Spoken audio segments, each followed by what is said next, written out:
अस्सलाम वालेकुम ख़वातीन और हज़रात। रवां हफ्ते का पहला असबहाल और आपका मेज़बान जुनैद सलीम। शो में मेरा साथ देंगी नाजिया बेग और हम सबको बहुत अजीज़ी। अस्सलाम वालेकुम नाजरीन।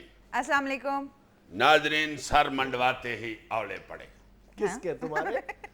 यार पा जुनैद इजी ना लो इस बात को। बहुत कल से ये मुहावरा मेरे जेन में चुलबड़ियां ले रहा है। यार वो देखो वो सुप्रीम कोर्ट ने ऑर्डर कर दिया, अल्टीमेटम दे दिया इस वजीर आजम को भी। अभी तो बेचारा बांध के इधर उधर झूठे ही ले रहा था हल्के फुलके।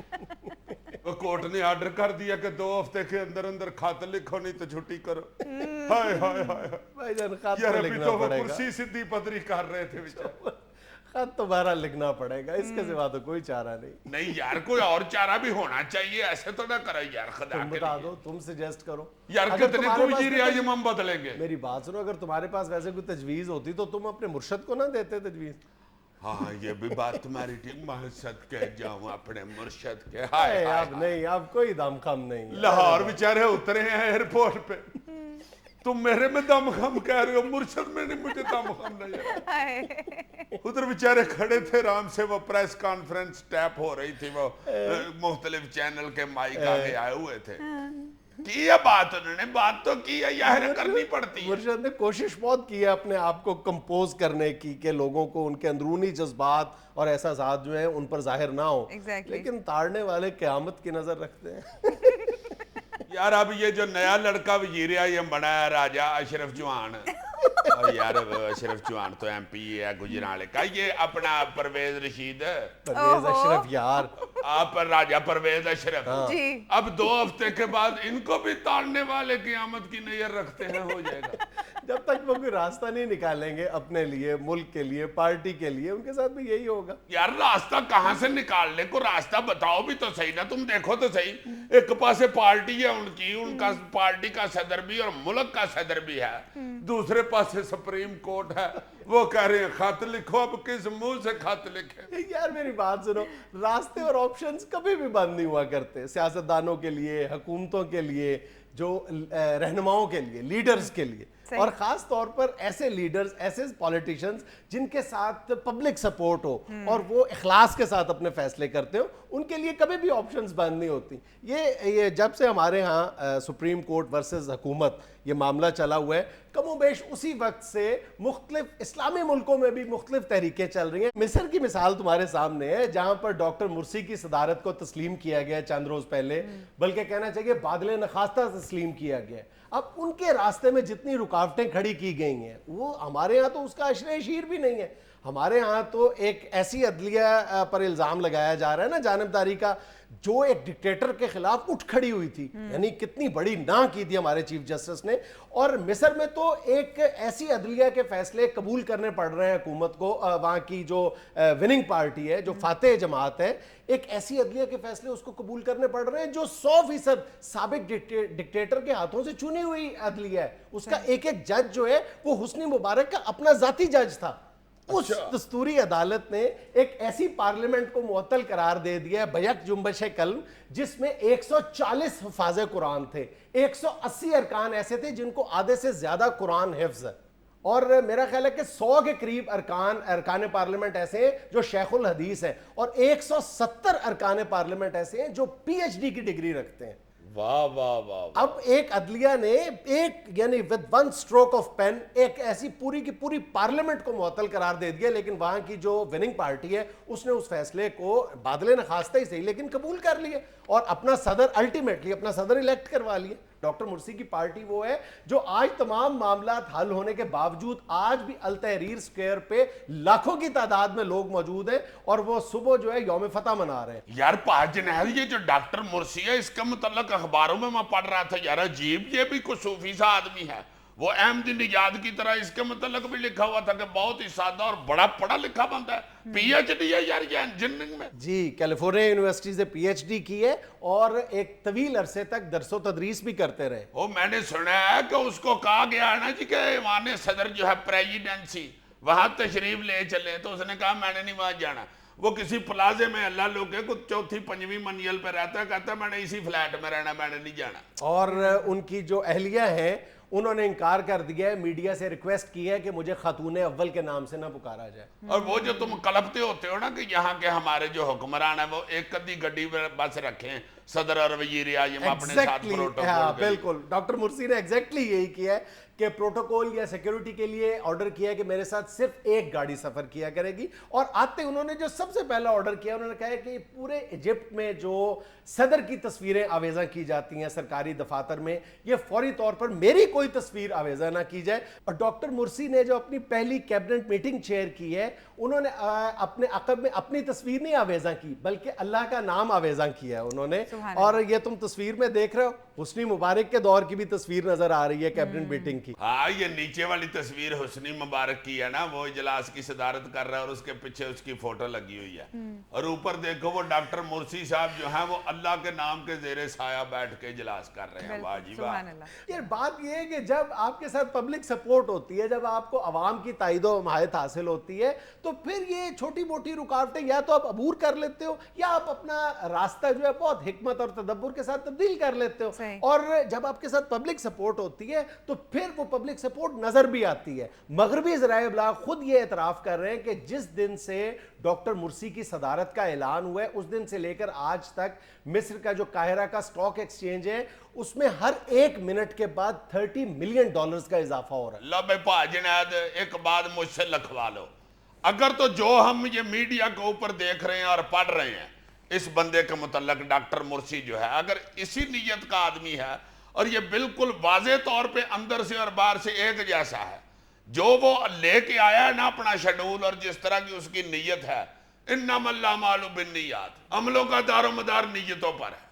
ये तुम स्टॉक एक्सचेंज की बात करते हो, मैं तो ये समझता हूं कि अगर ये सारा ऐसे ही है बंदा अंदर से बाहर से, तो तुम देखना ये मिस्र 2-3 सालों के अंदर अंदर इस्लामी दुनिया का बहुत बड़ा ताकतवर मुल्क होगा। ये दूसरी तरफ तुम हुस्नी मुबारक को देख लो ना, जिसके बारे में ये कहा जाता था कि हर बड़ी कॉरपोरेशन में, हर बड़े बिजनेस में, हर दूसरी बड़ी कंपनी में उसके 70% से ज्यादा शेयर्स थे। कहां गए वो सारे शेयर्स? जिल्लत और रुसवाई के सिवा उसके दूसरी चीज कौन सी हाथ लगी है बेचारे? हाय हाय हाय, सिकंदर जब गए दुनिया से दोनों हाथ खाली थे। हमारी इधर यार हमारी हुकूमत को भी चाहिए कि अपनी अब नीयत जो है ना वो ठीक कर लें, वरना ये कितनी देर तक चलेगा। अब वज़ीर आज़म ही बदलते रहेंगे। भाई दूसरी तरफ तो कानून है, उन्होंने तो कानून के मुताबिक फैसला देना ही देना है। ये ना हो वज़ीर आज़म की रेले रेस लगी हो, एक अंदर घुस रहा हो तो दूजा बाहर जा रहा हो, दूजा अंदर घुस रहा हो तो तीजा बाहर जा रहा हो, ऐसे ही ना होना शुरू हो जाए।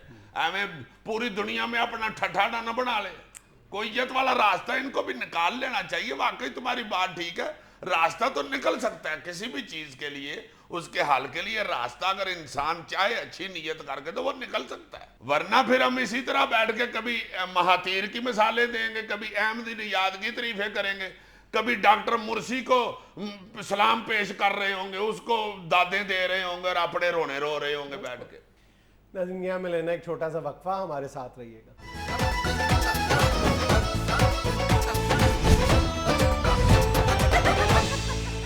नाज़रीन, गर्मियों की तातीलात में असातिज़ा की सरगर्मियों पर बात करने के लिए हमारे साथ मौजूद हैं हमारे मास्टर मजीद। अस्सलाम वालेकुम मास्टर साहब। वालेकुम सलाम जी, वालेकुम सलाम। क्या कर रहे हैं मास्टर साहब? रो रहा हूँ जनाब, और कोई आंख तो नहीं कसन डे है। क्यों रो रहे हैं? ये जो आपने तातीलात कह दिया, क्यों भाई? कौन सी तातीलात?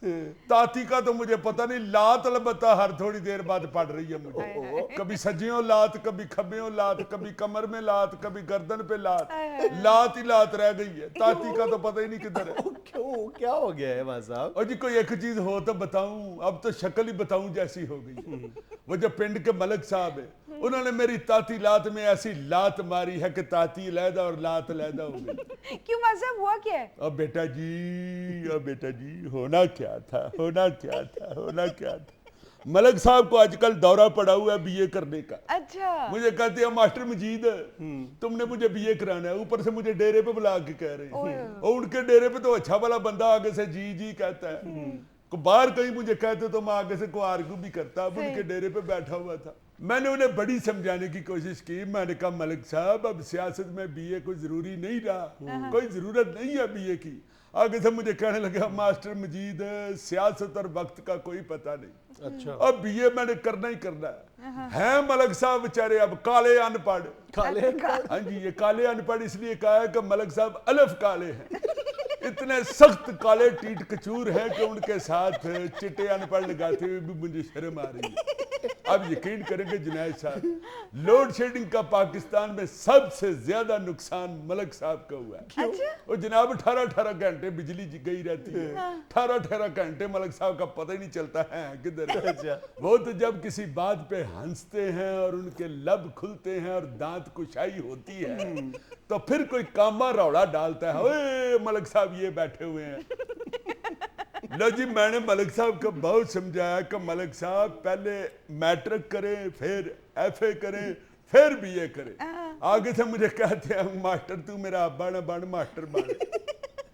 मैंने डायरेक्ट बीए करना, तुम्हें नहीं पता मेरी ऊपर तक डायरेक्ट तारे मिली हुई है, इसलिए मैंने बीए भी डायरेक्ट करना है। और मेरे घर में बिजली भी कुंडे से डायरेक्ट आती है, इसलिए मैंने डायरेक्ट बीए करना। मेरी गैस भी डायरेक्ट लगी हुई है, इसलिए मैंने डायरेक्ट बीए करना। अच्छा।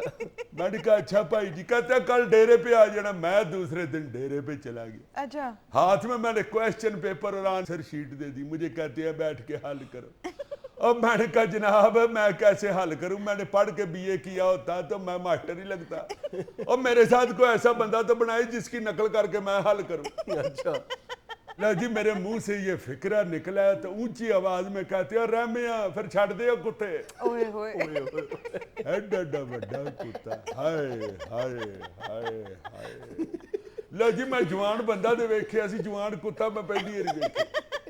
लो जी, पहले तो मैंने सोचा कि साइकिल पे बैठ के दौड़ जाऊं, फिर मैंने सोचा अगर साइकिल के कुत्ते फेल होंगे तो फिर क्या करूंगा। वैसे भी साइकिल के कुत्ते छोटे छोटे होते हैं, मलिक साहब के कुत्ते एडे एडे थे। लो जनाब, मैंने कहा कि मलिक साहब खुदा का वास्ता मेरी बात समझने की कोशिश करें, मैं नहीं लिख सकता। और जनाबी अली लोड शेडिंग की वजह से मैं सारी रात सोता हूँ और मेरा ये हाथ सारी रात जागता है। दिन के टाइम मैं सारा दिन जागता हूँ और ये मेरा हाथ सोया रहता है, मैं लिख नहीं सकता। कहते हैं रहमिया बन दे कुत्ते। जा जाके वो बैनर लिखने वाला पेंटर लेके आप मास्टर मजीद लिखाएगा और वो लिखेगा। लो जी, थोड़ी देर बाद बैनर लिखने वाला बंदा आ गया। मैंने कहा जी करो क्वेश्चन हल जी। अंग्रेजी का पेपर था। मैंने कहा काका मेरी बात सुनो, पहला सवाल क्या है। मुझे कहने लगा मास्टर साहब जुमले बनाने हैं जनाब, ग्रामर का सवाल है। मैंने कहा मुझे स्पेलिंग सुनाते जाओ, जुमला मैं तुम्हें फर फर सुनाता जाऊंगा। लो जी, पहला लफ्ज था PUT पुट। मैंने कहा लिखो, रात मेरी खेत से चोर मूलियां पुट के ले गए। मुझे आगे से कहने लगा जनाब ये क्या जुमला हुआ। मैंने कहा बकवास ना करो, एक तो चोर मूलियां पुट के ले गए, ऊपर से मुझे पर्चा भी नहीं कराने दे रहे। लिखो फौरन। अगला क्या है, कहता जी BUT बट। मैंने कहा लिखो, बट जनरल स्टोर से आटा दाल और चीनी सस्ती मिलती है। आगे क्या है, कहने लगा जी SKY स्काई। मैंने कहा लिखो, बारिश की वजह से मैंने अपने कपड़े घर के पंखे के नीचे सुखाए। जी आगे था IT इट। मैंने कहा लिखो, मैंने भी वापडा के दफ्तर के ऊपर एक इट मारी। और मैंने कहा ठहर जाओ, ये ना लिखना, ये तो उल्टा मेरे खिलाफ पर्चा हो जाएगा। और मैं तो यहाँ पर्चा कराने आया हूँ। मैंने कहा लिखो, इट कुत्ते का वैर खत्म करने के लिए हुकूमत ने 3 रुकनी कमेटी बना दी। आगे क्या है, आगे था जी ILL। मैंने कहा लिखो, मेरे हाथ में गोश्त वाला शापर देख के मुझे इल पड़ गई। आगे था जी SHE शी। मैंने जुमला लिखाया, मैंने दूध पीती हुई बिल्ली को शी किया। तो उसने आगे से मुझे कहा क्यों। आगे था जी THEY दे। मैंने लिखाया कि अल्लाह का वास्ता हुन मेरी जान छड़ दे। ये मैं फिक्रा लिखा ही रहा था कि मलिक साहब कमरे में दाखिल हुए। मैंने फौरन फिक्रा चेंज किया। मैंने कहा दे का लिखो, दे दे प्यार दे, प्यार दे, प्यार दे दे, हमें प्यार दे। मैंने कहा मलिक साहब एक दफा दे इस्तेमाल करना था एक फिक्रे में। मैंने इतनी दफा इस्तेमाल किया इको फिक्रे में दे के आपको 33 नंबर तो इको ही फिक्रे में मिल जाने। मलिक भी ऊपर से चिट्टा अनपढ़ मुझे कहता है रहन दे, बाकी पर्चा हो ही गाई जा। मैं शुरू हो गया, दे दे प्यार दे प्यार दे प्यार दे हमें प्यार दे। लो जी मैंने गाना बंद किया, मलक मेरे पैरी पड़ गया, कहता मास्टर साहब अल्लाह का वास्ता गाई जाए बीए छोड़े, इसी सवाल पे आज एमए करना है। अब मैं क्या जान दियो मलक साहब खुदा दा वास्ता जी, मैं दोतरे पोतरे वाला एको सवाल थानू बीए करा जाएगा तो मैनू पिंड च गंदियां करा जाएगा। मैंने कहा आगे बताओ आगे क्या है, कहने लगा जी WHO हु। मैंने कहा लिखो अलिफ अल्लाह चंबे दी बूटी ते मुर्शद मन विच लाई WHO हु।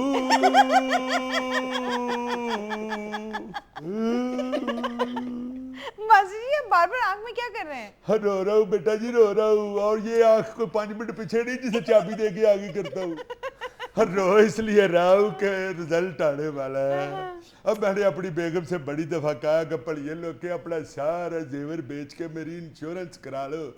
और मलक का रिजल्ट आ गया तो उसने फेल हो जाना और उसके एडे कुत्ते पास हो जाने। इसलिए मेरी इंश्योरेंस करा लो, मलक का बीए का रिजल्ट आ गया तो मेरी इंश्योरेंस का तुम्हें ही फायदा होगा। मैं आपके प्रोग्राम के थ्रू मलक साहब को एक मैसेज देना चाहता हूँ। अच्छा मलक साहब जब आप रिजल्ट लेने के लिए जाए तो जहन में सिर्फ इतना रखें, गिरते हैं शाह सवार ही मैदान जंग में। यहाँ में लेना एक छोटा सा वक्फा, हमारे साथ रहिएगा। बड़ा बड़ा बड़ा कुत्ता मलक।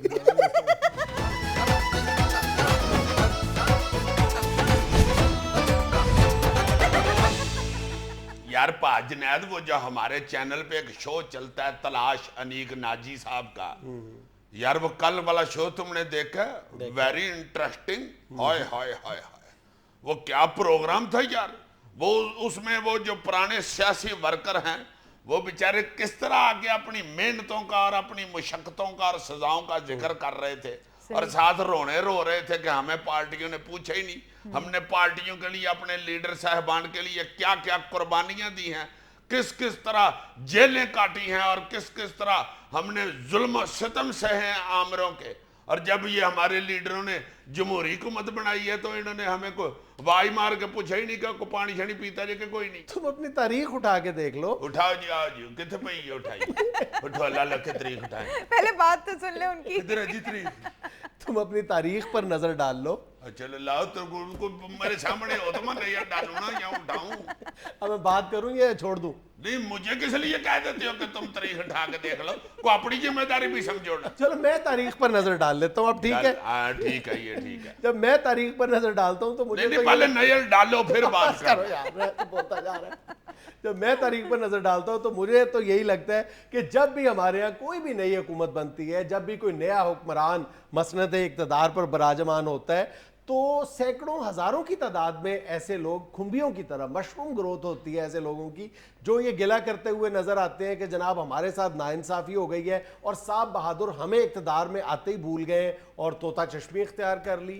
यार ये तुम इस लहजे में कह रहे हो जैसे वो गलत कहते हैं। नहीं गलत, देखो नहीं, मैंने ये नहीं कहा कि उन तमाम का गिला जो है वो गलत है, लेकिन इस तस्वीर का एक ये रुख भी जहन में रखना चाहिए कि ये जो लोग फौरन तवक्कुआत लगा बैठते हैं कि नई हुकूमत आएगी तो हमारे वारे न्यारे हो जाएंगे, हमारे बच्चों को नौकरियां मिल जाएंगी, चाहे वो मेरिट पर पूरा उतरते हों या ना उतरते हो। वो फलां मेरा बेटा पटवारी लग जाएगा, फलां बेटा जो है वो मेरा PIA में लग जाएगा, फलां जो मेरा भतीजा है वो स्टील मिल्स में फलां ओहदे पर बराजमान हो जाएगा। यार मैं नौकरियों शौकरियों की बात नहीं करता, मगर ये बात इस तरह को ना ले जाओ यार। जिन लोगों ने वाकई मुशक्कतें काटी हैं, लीडरों के पीछे छितर खाए हैं, वो धूपों में बेचारे और गर्मियों में जेलें काटते रहे हैं और छितर खाते रहे हैं, पुलिस से भी और आमरों से भी।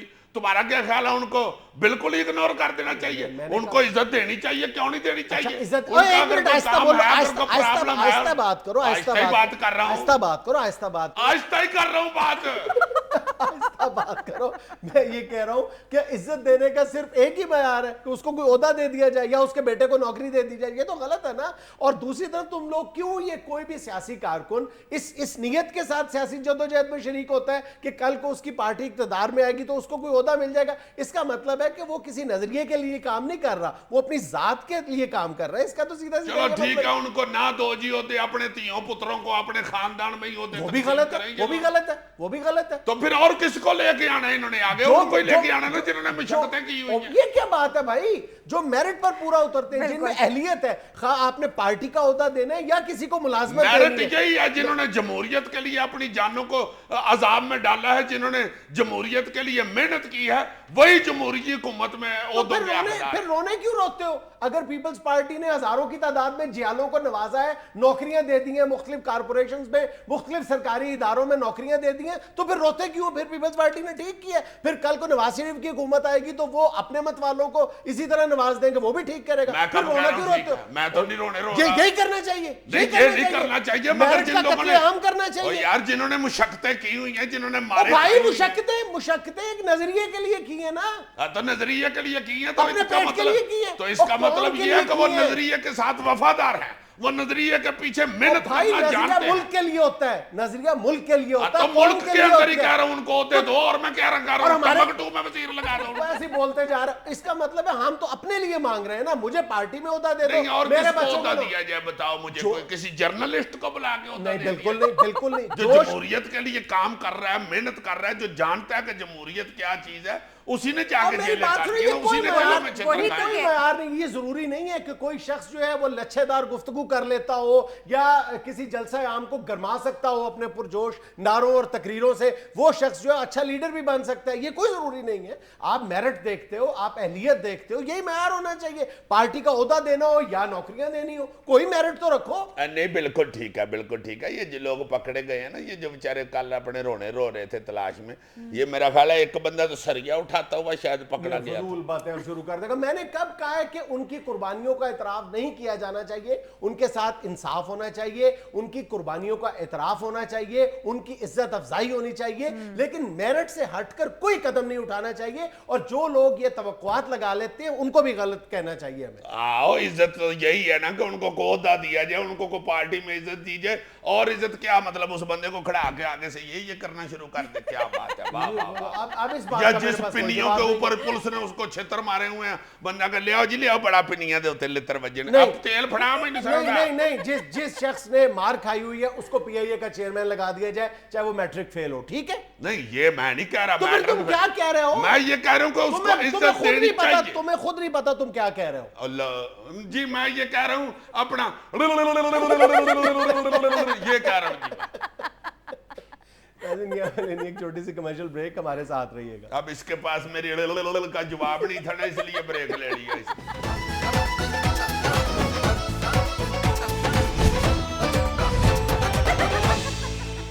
इलेक्शन कमीशन का नया ज़ाब्ता इखलाक, इंतखाबी अखराजात की हद 15 लाख मुकर्रर, लाउड स्पीकर, वॉल चॉकिंग और वोटरों को गाड़ियों में लेकर आने पर पाबंदी। चलो, इलेक्शन पर पाबंदी हो गई ना फिर। ये अच्छा ज़ाब्ता इखलाक है यार, खुदा का वास्ता जाने दो, ये मुमकिन है? मुझे बताओ ये क्यों मुमकिन नहीं है? तो इसका मतलब है कोई असूल ज़ाब्ता ही ना बनाया जाए। यार, जमहूरियत का वाहिद एक यही तोहफा होता था कि जब इलेक्शन होता था उस दिन, सिर्फ इलेक्शन वाले दिन, वो भी जाते जाते, वापस आते हुए नहीं, सिर्फ जाते जाते आवाम, वाहिद वो एक घड़ी होती थी जब इज्जत से वैगनों में बैठती थी। और वो वाहिद दिन होता था जिस दिन सादी वैगन में भी कीमे वाला नान मिलता था। कीमे वाले नान वाली जमहूरियत है ना, जिसका आज खुमियाजा भुगत रही है कौम। यू मीन राजा नान अशरफ, अपना परवेज अशरफ? मेरा कोई मतलब नहीं यार, वैसे ही है जुल्म ईमान से। यार देखो, तुम सिर्फ जाते हुए इज्जत के साथ जाते थे, वापसी में अगर उस जिस वैगन में आप गए हुए हैं वो कैंडिडेट अल्लाह ना करे नहीं जीता, तो वापसी पे लोगों को वाइयां लगानी पड़ती थी। और चौरी शफीक वालियां केड़ियां वैगना ने, और किथे टुर गई चौरी शफीक दियां वैगना। उधर से एक आवाज आती थी, तू वैगनर रोन डे, चौरी शफीक आप नहीं लबन डे। फिर तीसरा बंदा कहता था, वैगन चौरी शफीक नूं लैके हस्पताल गई है। ਬਲੱਡ ਪ੍ਰੈਸ਼ਰ ਇੱਕਦਮ ਡਿੱਗ ਪਿਆ ਵਿਚਾਰੇ ਦਾ ਜਦੋਂ ਸੰਦੂਕੜੀ ਚੋਂ ਵੋਟ ਨਿਕਲੇ ਨੇ ਤੇ ਉੱਥੇ ਅੱਲਾ ਦਾ ਸ਼ੁਕਰ ਹੈ ਪਿੱਛੇ ਉਹਦਾ ਵੱਡਾ ਭਰਾ ਖਲੋਤਾ ਸੀ ਉਹਨੇ ਫੜ ਲਿਆ ਵੱਡਾ ਵੋਟਰ ਹੁੰਦੇ ਤੇ ਉਹਨਾਂ ਤੇ ਨਹੀਂ ਫੜਨਾ ਜਿਹੜਾ ਹਾਰ ही गया ਉਹਨੂੰ ਕੌਣ ਫੜਦਾ ਜੀ हाय हाय हाय हारे हुए उम्मीदवार का और घर लेट आने वाले शोहर का एक जैसा हाल होता है दोनों ही बेचारे मुंह छुपाते फिरते यार मैंने एक बात नोट की है जब तुम शौहरों की मजलूमियत का जिक्र करते हो तुम्हारे चेहरे पे एक अजीब किस्म का नूर सा आ जाता है यार तुम्हें चेहरे का नूर ही नजर आता है जो आंखों में रोना आता है वो नहीं नजर आता देखो तो सही है यीजियों की खुशियां ही छिन गई ओए ओए हाय हाय वॉल चॉकिंग और स्पीकर पे भी पाबंदी लग गई है अब कहां से सुनेंगे वो सियासी दिलचपस नारे चोरी महर सजी जुती खब्बा पैर चोरी महर वड्डी गड्डी कोई टायर चोरी महर छोटा खाला वड्डी नहर चोरी महर रह गया ना सारा कुछ इंटरटेनमेंट का सामान हमारा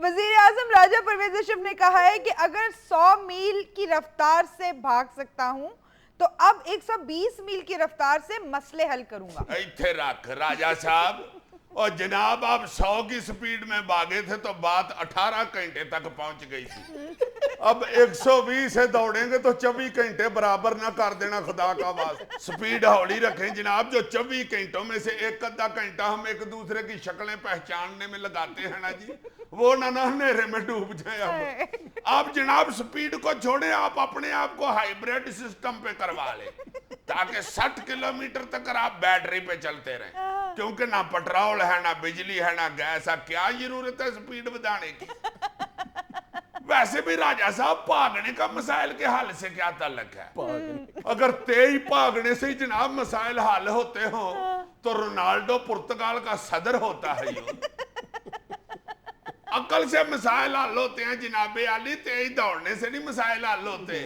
ये अपने हमसाए में देख लें कितनी तरक्की हुई है और मनमोहन साहब का चाल चलन देख लें उन्होंने बेचारों ने बाथरूम जाना हो तो पहली तारीख को बुकिंग कराते हैं 18 की बुकिंग कर ले वो मैं 18 तक पहुंच जाऊंगा काफ लीग ने कहा है कि बेइख्तियार नायब वजीर आजम गैर अहम वजारतें हुकूमत से अलग होने का वक्त आ गया है। सवाल ही पैदा नहीं होता।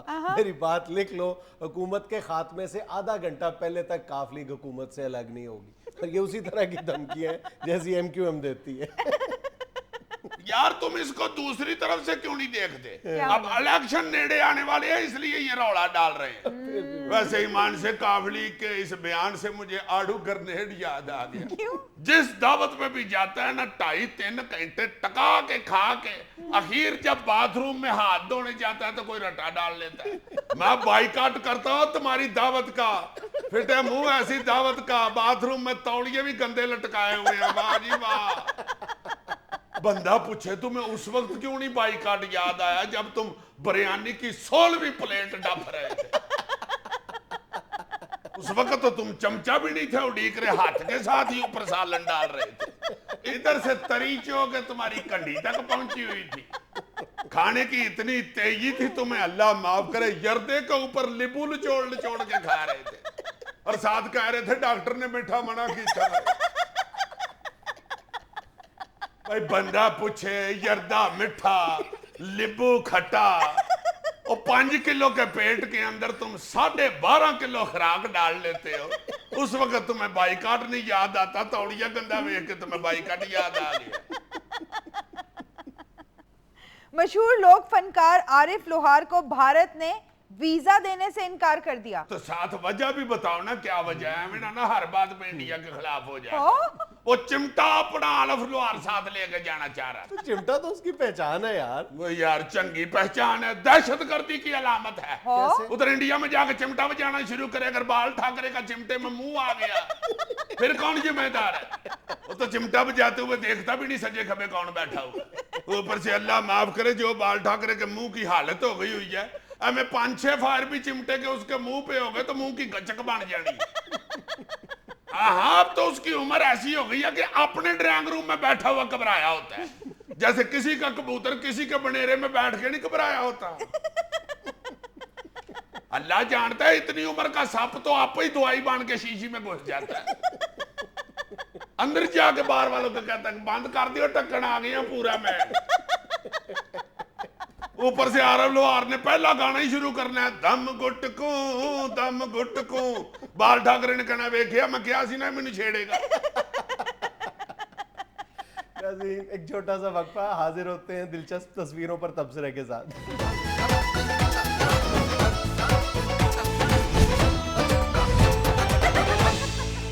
अमेरिका में गर्मी बढ़ी तो न्यूयॉर्क के मेयर ने खुद को ठंडा रखने के लिए घर का एसी कार में लगवा लिया। हेलो, ऐसे जानवर होते हैं जिनके पांव जलने लगे तो अपने बच्चे पैरों थले ले लेते हैं। क्या तबसरा है अजीज साहब? देखो ना यार, उसने अपने आप को ठंडा करने के लिए घर का एसी पुट के गड्डी में लगा लिया है।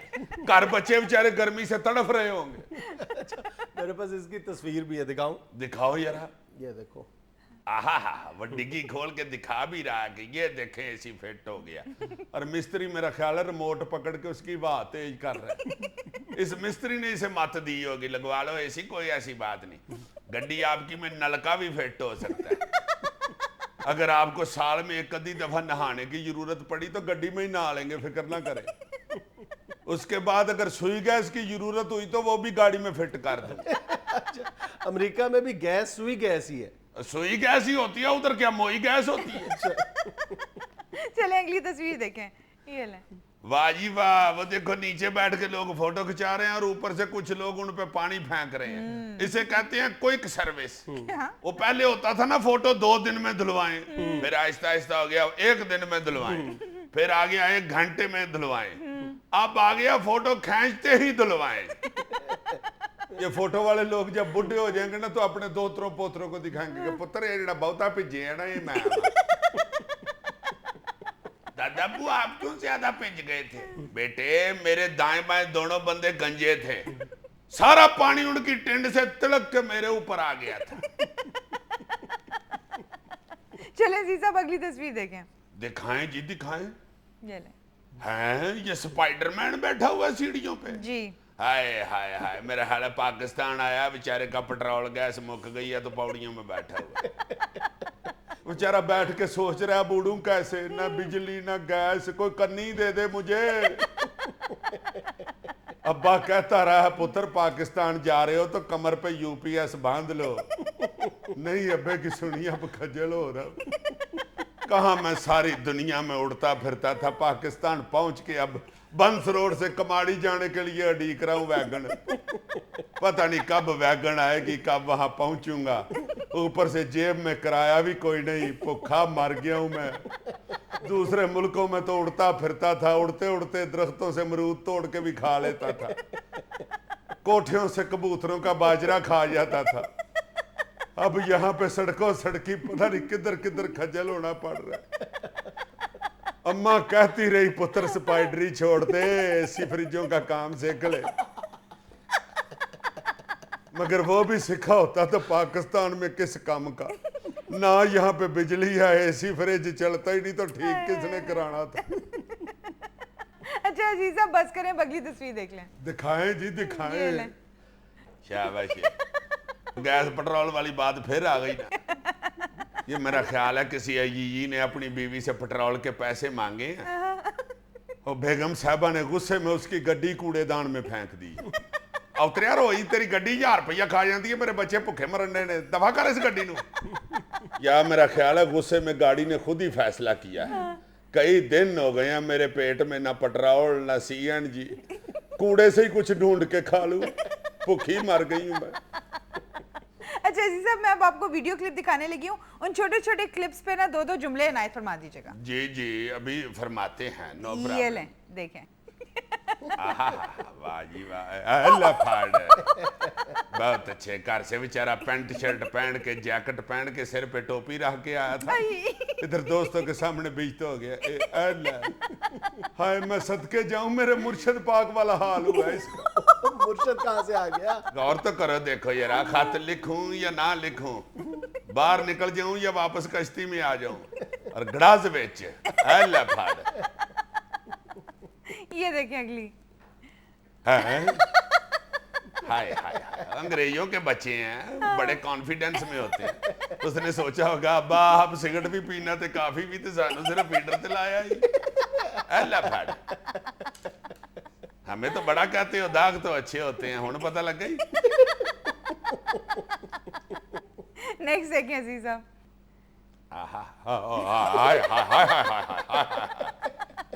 यार ये गौर करो, छोटे से जानवर ने किड्डे भाई को आगे लगा दिया। जिस तरह अफगानिस्तान ने नहीं अमेरिका को तिगड़ी का नाच नचा दिया, इसी तरह देखो ये चूहे जितने जानवर ने एडे एडे बनमानस का हाय हाय हाय हाय वो तेरा बेटा तर गया मगरों लाई जा। अगली भी कुछ ऐसी है अजीज साहब, ये देखें। आई लो वो देखो यारा, वो पेडू का तूड़ी दाना लफड़। वो कुत्ता बार बार खा रहा है, पेडू से समझा रहा है कि ना हमें मेरे तूड़ी दाने में कुत्ता खाना खिला रहे। भाई तूड़ी दाना खा के भी तुमने वो ही करना है, या तो है ना फिर बै बै करना शुरू कर दो। इसका मतलब ये है कि एक ताकतवर को अगर अपनी ताकत का एहसास ही नहीं होता तो उसकी ताकत बेकार है। वही मेरे वाला साहब।